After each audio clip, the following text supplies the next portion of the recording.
Two new wastewater treatment plants have opened in our region. Both St. Paul and Vermilion cut ribbons on new facilities that will meet stricter environmental standards. Jace Mackey has more from Vermilion. Officials from all levels of government were on hand for the opening of Vermilion's new wastewater treatment plant. The $20 million facility now meets stricter regulations for wastewater treatment. It's a membrane bioreactor facility that will now meet the needs of the town of Vermilion well into the future, a population of more than 7,000, and we designed to 2037, so we have lots of capacity here. Many municipalities, including Lloydminster, have had to upgrade their wastewater treatment capabilities to meet new federal rules, but Vermilion's old treatment plant was also at capacity. It was a combination of a capacity issue plus the treatment quality concerns. The federal government contributed $8 million to the project, and the province put over $3 million in, with the rest being covered by the town. Vermilion has been increasing rates over the last 3 years to help cover the costs. So residents are already seeing that. They shouldn't see any more significant increases as we move forward. While the town has always met the government's mandates for releasing treated water back into the Vermilion River, with the new facility, the town will have to adhere to a stricter license. It's quite a bit more complex, quite a bit higher level of treatment, more levels of treatment in this process versus the other one. The other one is a fairly basic kind of aeration process that helps treat it biologically, and then it gets released into the river. 113 jobs were created during the construction of the Vermilion facility, according to the government of Alberta. For Primetime Local News, I'm Jace Mackey. At this week's weekly Rotary meeting, Rotarians got a presentation about the recycling process and the landfill situation in the city. Since March 2020, the curbside recycling process has changed in the border city. There's fewer items that can be put in blue bags for curbside collection. Right now we accept plastics 1 and 2, cardboard, paper. So like I mentioned, it's the recycling program largely remains the same. So 96% of what we used to recycle, we're still able to recycle. The only thing is that plastics 3 to 7 can no longer be recycled. It can no longer be in your blue bag. The city of Lloydminster was the first community in Saskatchewan to introduce a recycling and organics program. Rotarians also received an update on a new program introduced this month. To do a contamination spot check. So we wanted to know what people are putting out on the curb, if they are putting out the right materials on the curb. That way we can change our messaging and also our education pieces to be more deliberate to help residents with what they're struggling with on the curbside program. De La Rosa also mentioned that they are planning to bring in an integrated solid waste management plan sometime in the next year and a half. It's time now for this week's edition of Retrospect. Here's Blake Nath.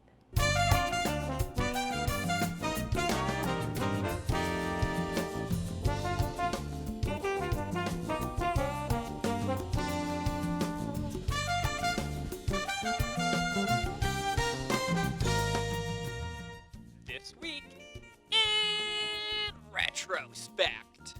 As the summer of '91 winded down, the city looked back on the year in tourism. A sure sign that summer is finished. The Saskatchewan Tourist Centre is closed now. James Trottier from the centre says the numbers there were up every month over last year. But the Alberta Visitor Centre reports different stats. Marilyn Thorpe, the centre manager, says almost 30,000 people came through, which is a drop of 7.6%. The biggest drop coming from American visitors at 20%. Thorpe attributes this decrease to sales taxes and gas prices.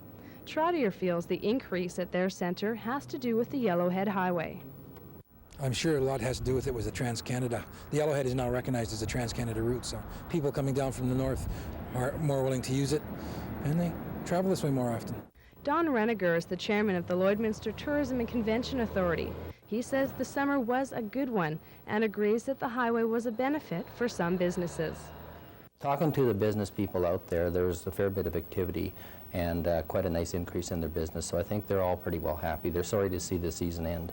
And back in '96, the Gulf War in Iraq causes global oil prices to temporarily spike. The sounds of adding machines might soon fill local oil company offices if things continue to escalate in Iraq. Anything that affects the supply-demand of crude, it's going to definitely affect our industry. Like in the Gulf War, when pretty much Iraq was shut off from delivering, we saw prices jump to $35 a barrel.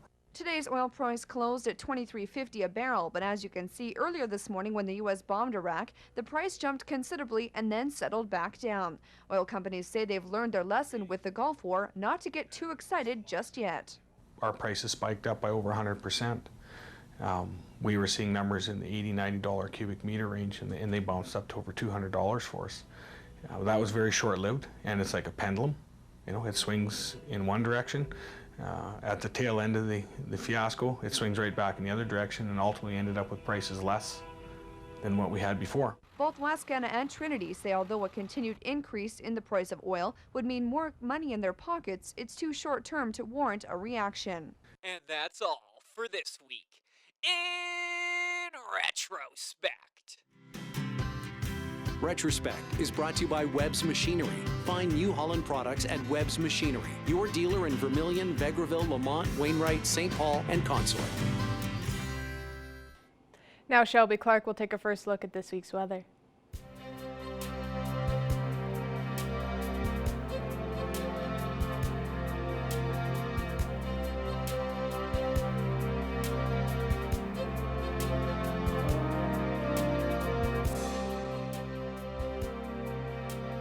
Thanks so much, Dad. So now taking our first look at your weather forecast here, we are sitting at 27 degrees here in the border city with 23 kilometers winds coming from the east side there. But we are seeing a lot more sun today, so I hope everybody is coming out and enjoying that nice weather today, because as you will see later on, we will be cooling down a bit here in the border city. But now taking a look at temperatures across the region here in the provinces. On the Alberta side, Edmonton's a bit cooler. They're at 23 degrees. Lac La Biche is at 20 degrees.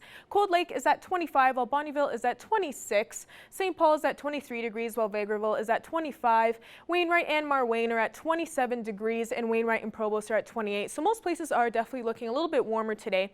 Now over on this side here, Isle Cross is at 23 degrees, while Green Lake is at 27. Meadow Lake and St. Walburg and Maidstone are at 26 degrees, while Pearson is also at 26 there. And in Macklin and North Battleford, they are at 28 degrees. But as we were speaking about North Battleford, overnight they will be going down to a low of 15 degrees with a lot more cloudier skies. So there definitely is temperatures that are a bit warmer overnight today, but tomorrow they will be warming back up to a high of 26 tomorrow with a mix of some sun and cloud, but there will be a high chance of some thunder showers tomorrow in North Battleford.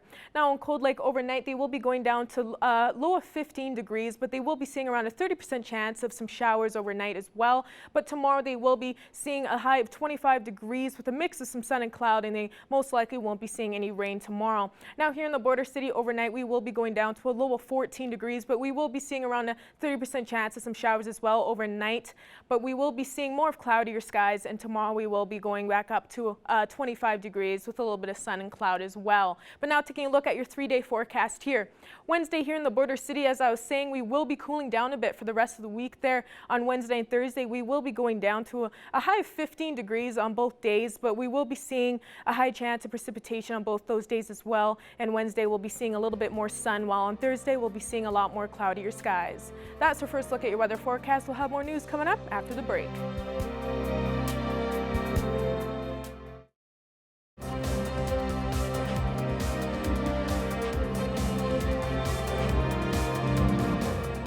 Welcome back.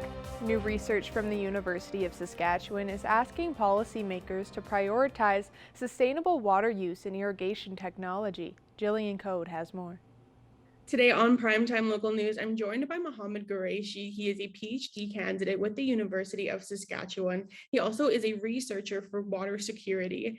Now, Mohammed, you released a research paper talking about water mitigation and security tactics in regards to irrigation systems. What can you tell me about this research? Well, our story begins when Alberta went through Water for Life program from 2005. And one of the features of this program is to modernize irrigation system.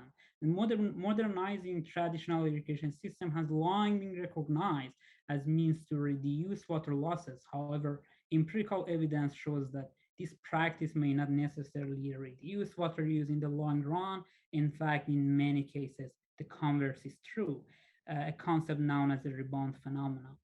And as a working Global Institute for Water Security and Global Water Futures, led perfectly by Professor Jay Familiati and John Pomeroy, our research investigated the important socioeconomic factors in the potential rebound phenomena in the Bow River Basin, Alberta, and we also investigated the policies for avoiding such phenomena. And so how will this impact, just the individual everyday farmer who's looking at maybe increasing irrigation or starting irrigation? Yeah, through these channels, farmers can understand how neighbors use their water, and they can perfectly monitor them. And in the case that they use more water than that of neighbors, it would be some this kind of understanding by monitoring could be one possible way to motivate them to decrease their water demand and water use. Yeah, that's like you mentioned before, community awareness is really important. But how specifically will community awareness, help mitigate with this issue?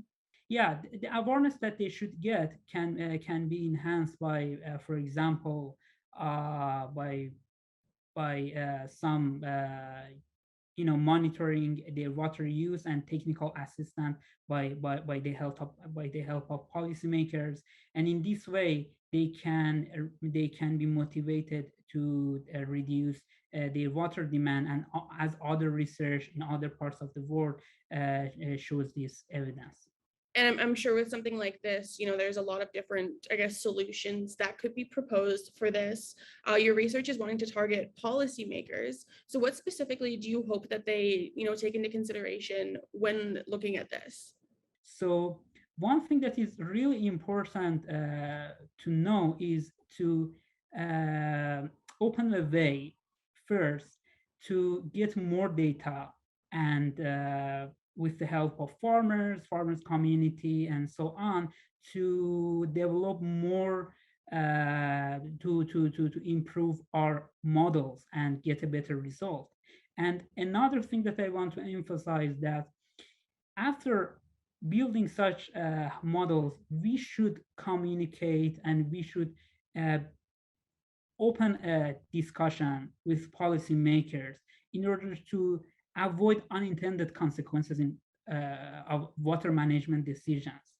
Because as policymakers, we are trying to make decisions, and sometimes we do not really think about our future consequences of our decisions today.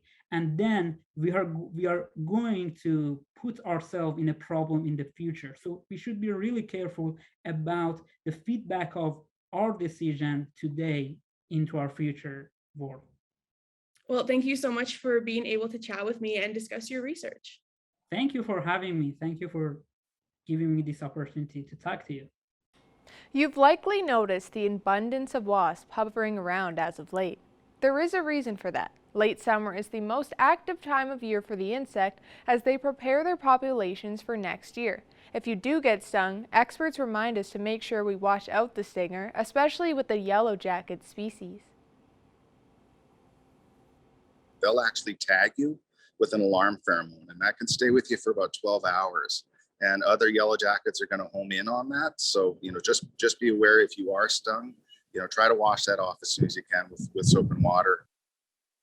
Tansy says a simple brushing away should be enough to get them to go away. Now we'll take a look at your egg prices.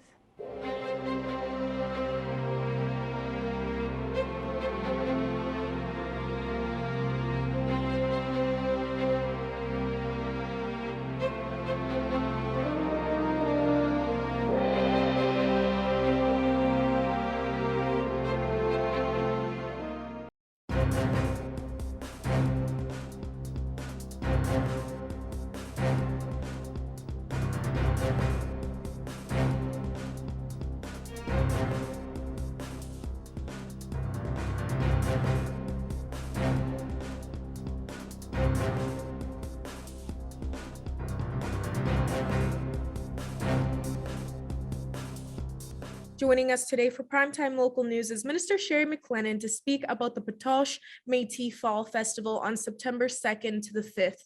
Thank you so much for joining us today. Thank you, Shelby. Thank you for inviting me. Of course. Now, what's all involved with this fall festival? Well, I'm going to explain it the best way I can, and that is the Fall Festival is the first year that we're having this, and it's a spinoff to our Back to Patoche days, which are held in July every year. So it's on our traditional grounds in Patoche, and Patoche is located in between Duck Lake and Rostern. So Saskatchewan on the highway, on the way from Prince Albert to Saskatoon. So it's in between there. And every year in July, we have the Back to Patoche days, and that's been going on for over 50 years. So because COVID has taken us away of being able to gather, this is kind of a spin-off to our Back to Patoche days, which is going to be called the Patoche Fall Festival, because we're having it September long weekend. So it's kind of similar to that, Shelby. And I was seeing that tickets are free for people coming to check it out. Yeah, normally it costs admission cost, and it costs for camping. Usually it would cost about $35 for a 30 amp campsite per night. But our president of Métis Nation Saskatchewan has said it's going to be free. So no admission costs, no camping cost. Of course, there is going to be a few costs, which will be the water, to get water into your tanks for your trailers and that. So that will have a cost to it, but you would have to register at our admission booth, our administration booth, sorry. And the guy will come and fill your water tank, and of course to clean out your sewers. So that would be a cost too. But other than that, pretty much everything, there's going to be a cultural camp where people can go and have some moose meat and some fish, and there's also the Elders Lodge where our elders can go and sit and have some snacks in there. So we're catering to all. And will there be safety protocols in place to keep people safe from the pandemic during this fall festival? Absolutely. That's our first and foremost. Our Minister of Health, Mark Friesen, has taken every precaution with her team to ensure the health and safety of all of our citizens are taken care of. And that's definitely a priority for Métis Nation. And so we have a pop-up tent for vaccines if people haven't been vaccinated.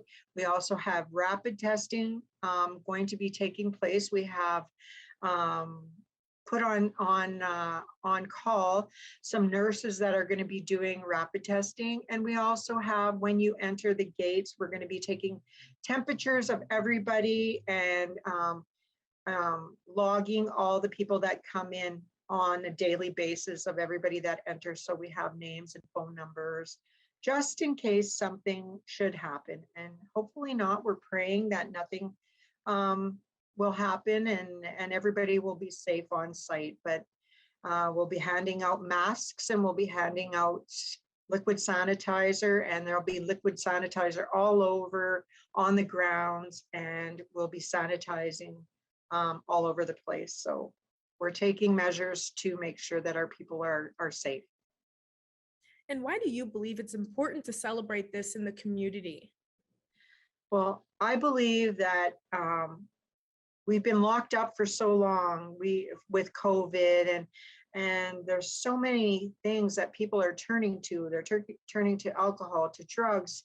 Our mental health is very important for our elders and for everybody right now. And so being able to celebrate and come together and enjoy chuck wagons and ball games, and we take pride in showing off our Voyageur games, so our Métis games, and just to have that camaraderie and joining together with our Métis. So there's going to be jigging and square dancing and just a celebration.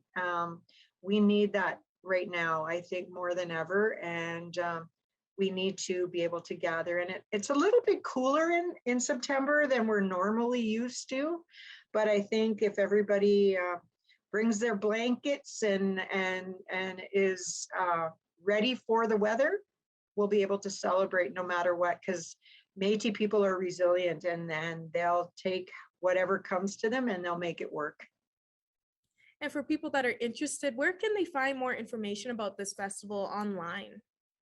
So they can look on the Métis Nation of Saskatchewan website, or they can also look on Facebook. The schedule of events is under Métis Nation of Saskatchewan on Facebook. Is there anything else you want to add for people to know about? For sure. We have a couple impersonators coming.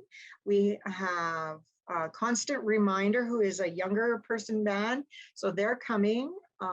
But again, we have Dean Smith and his band, Ovid Pilon, Phil and Dallas Boyer, and we have Courtney Anaquad with her square dancing group, the Creeland Dancers, and we have also Alberta is bringing their entertainment from Alberta for Saturday. So we're having a gospel show, and it's just going to be a whole weekend of great entertainment and activity for everybody. Perfect. Well, once again, thank you so much for joining us today, Sherry. Thank you, Shelby. And you're invited out to come to Batoche anytime and come and experience the Métis culture.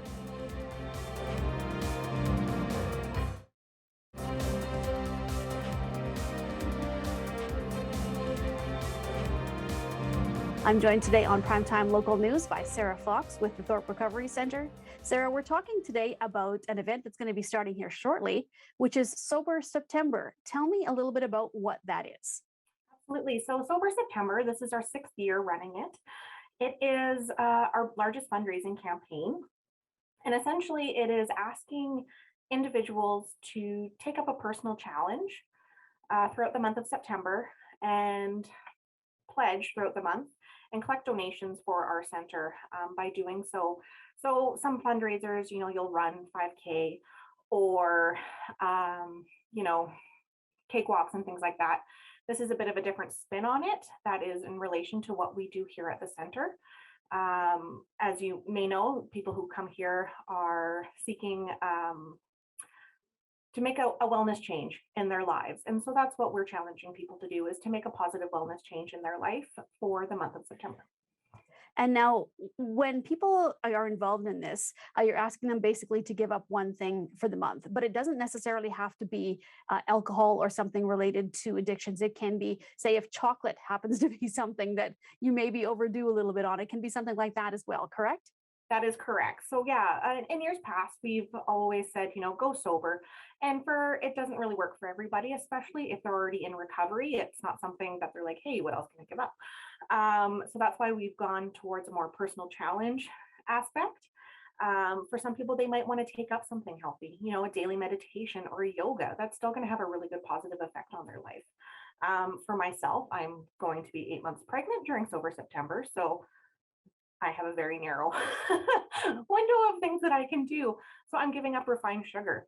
It's still a really good change for my life and for the baby. And I'm still going to be supporting the Thorpe Recovery Center. So in the past, because you have done this in so many different years, can you give me some examples of some other things that people have decided to go with as their pledge for Sober September? For sure. So we've had people take up running. And they ended up running, 5K by the end of the month. We've had people give up coffee, junk food, Netflix, hot chocolate, a lot of those little indulgences that we generally take for granted in our day-to-day life. And once you realize that you're going without, it's really hard to stay focused. Now, is there any restrictions when it comes to the people that can participate? Do you have to be like a certain age, or is there anything that precludes you from taking part in this, or is it basically open to everybody? It is open to everybody. I mean, you could have a family challenge. set up a team within your family. And, you know, a little friendly competition doesn't seem to hurt with families. So, you know, for teenagers, you know, perhaps go without Facebook for the month, or I guess they're not on Facebook anymore, but, you know, Snapchat or whatever it is. I just aged myself significantly. Or, you know, going without video games. Or perhaps mom needs to quit smoking or would like to quit smoking or cut back and things like that, and just challenge each other within the family. Whatever works for you, that's going to be a challenge for yourself.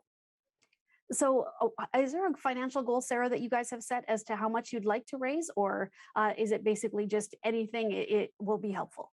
I mean, in the end, anything is great. Last year, we had the goal of $10,000 and we raised 15. So this year, I set it at 15, and hopefully we can go greater than that. Is there anything specific that the money raised is used for, or does it go into general programs at the Thorpe? So this year, well, generally for Sober September, it goes into some capital here at the center. We do have a significant mortgage still for the building, and we always need repairs, maintenance, improvements throughout the building. That helps us focus other funds on the programming that we do. So this will really help alleviate any pressures there.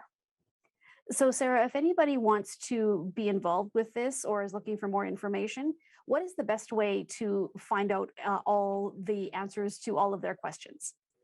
You can visit our website, thorperecoverycenter.org, and go to the events page. You can also check us out on Facebook, where there is an event page there as well with all of the details. Well, Sarah, thank you so much for speaking with us today, and good luck with everything, especially for yourself. It sounds like you're going to have a couple of challenges to deal with. So we direct everybody again to visit the Thorpe site, and good luck. I hope this all goes well. Awesome. Thank you so much. Ending off with taking a final look at your 7-day forecast here for here in the Border City. Tuesday, we will see a high of 25, so make sure you're enjoying that last warm day for this week, because we will be dropping on Wednesday and Thursday with a high of 15 on Wednesday and Thursday, with a high chance of precipitation on those days. And Friday, we'll be starting off this weekend with a high of 18, high of 20 on Saturday, and a high of 21 and a high of 20 on Sunday and Monday, with a mix of some sun and cloud later on as we start off next week.